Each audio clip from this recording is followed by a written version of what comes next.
1.9 million Palestinians in Israel who vote. They elect legislatures, are represented in the judiciary, and they can practice freedom of religion. It's the only place in the Mideast where they guarantee protection for gays.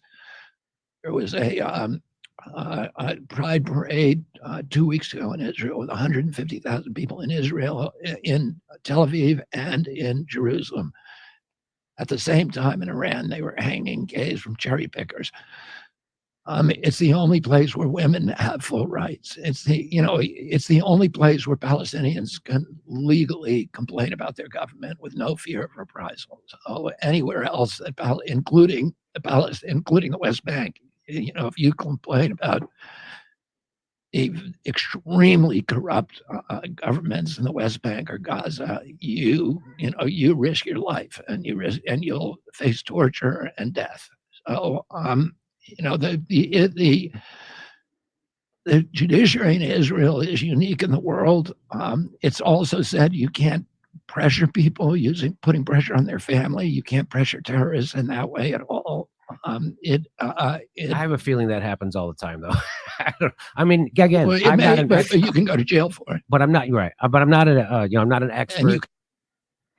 Yeah, I mean, so I do want to just let people know almost everything that RFK Jr. is saying is very particular propaganda that is fed from the Israeli government to Israeli Jewish citizens. And it's part of why there is such kind of amped up animosity and tensions and hostilities between the Jews and the Palestinians within all of Palestine, not just in areas of the West Bank or the Gaza Strip or anything like that. I mean, this is just kind of an encompassing issue where Israelis are being extremely racist and prejudicial towards Palestinians.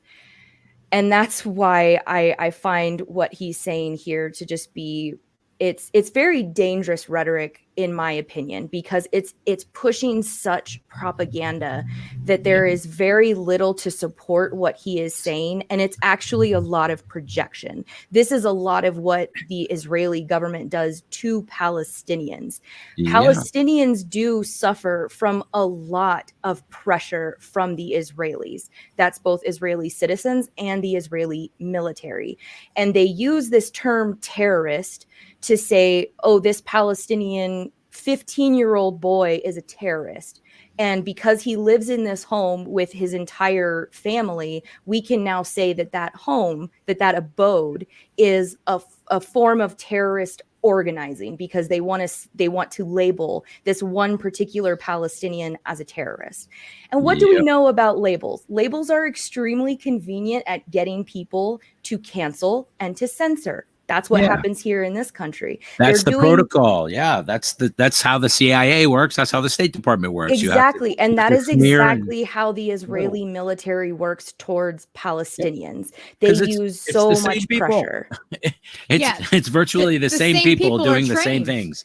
Like, you know what I mean? Like we're training the Israeli cops and like vice versa. So exactly. Like it's really, like it's a mirror image. And if you start to look at this and you look at how things happen in the United States, and you can say, wow, that's kind of reflective of that too. And that projection. Certain races are having that, certain ethnicities have that same thing happen to them. You can see that mirror image reflection.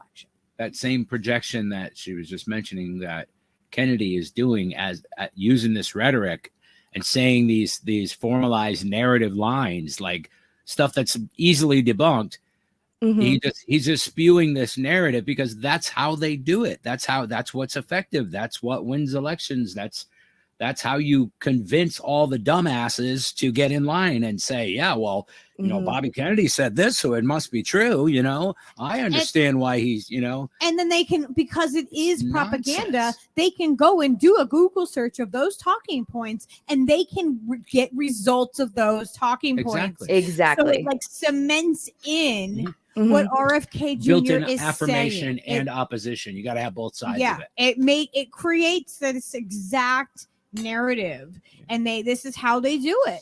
This is exactly how they do it. So I know we're not even very far in. We have to stop because it's constant. The whole interview. I was like so mad when I was watching it. I was like, well, he's lying so much. And the way that he's the rhetoric that he has around Iran is so Israeli lobby propaganda, because they really want to push that. But I do also want to say, just before we get going, I'm sorry we have to pause so many times, but when he's talking about that in Israel, you know, that like gays and trans people have the most rights and stuff like that, that is actually steadily becoming untrue because of the judicial overhaul that's happening in Israel, which is actually something that I did cover on my channel a few months ago, because there have been several protests from Israeli citizens. These are Israeli Jewish citizens that do not like Netanyahu's far right-wing government because they are afraid of how it's going to affect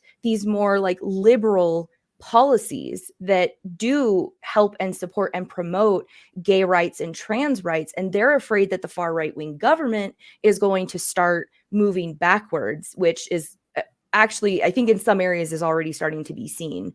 So I saw people getting hurt too at Pride events. Yeah. They're experiencing the violence that IDF soldiers give to Palestinians every day at these protests, which I can't help but be like, it's a tiny bit of karma, but at least now you're seeing what it's like to be a Palestinian.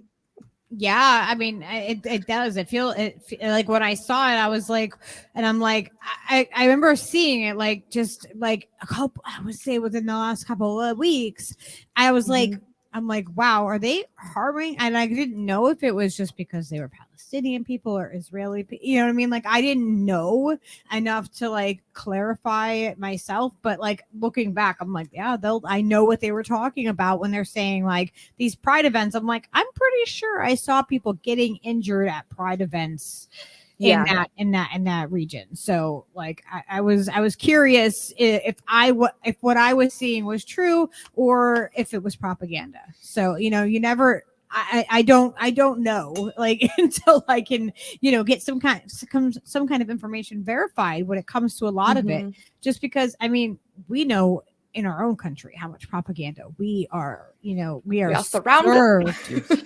You have to just presume that, you know, 85% or more is going to be a lie or some kind of spin on the truth.